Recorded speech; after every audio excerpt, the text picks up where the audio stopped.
看见台湾的国宝老师傅，今年71岁洞箫师傅黄兆庆，50多年来坚持用手工做洞箫。伊的洞箫外销到日本甲美国，因为做洞箫真够工，黄兆庆无受过徒弟啊。家在后生甲孙仔拢有趣味，传承伊的手艺，甲传统的管乐的文化发扬光大。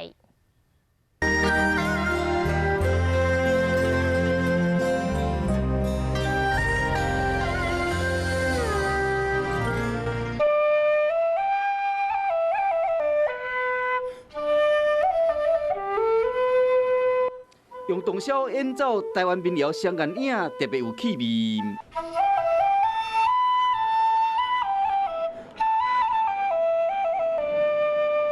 手中的洞箫是师傅黄兆庆的心血，不过要做一支洞箫无遐简单，干那拍笛啊都要3档，上困难的部分就是要将笛啊敲定。你那个活可以用热一点，问题就是你会把它烤焦。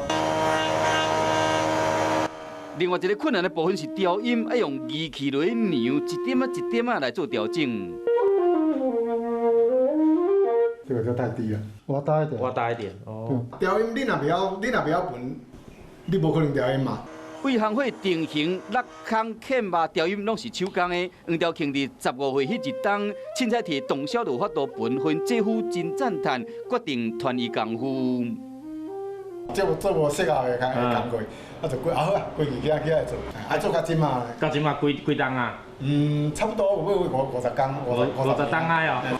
50几冬来，黄兆庆做几啊万支的洞箫，连伊家己拢算袂清楚。伊的作品外销到美国、日本，连带伫加拿大的古筝品仔大师郑正华拢指定爱伊的作品。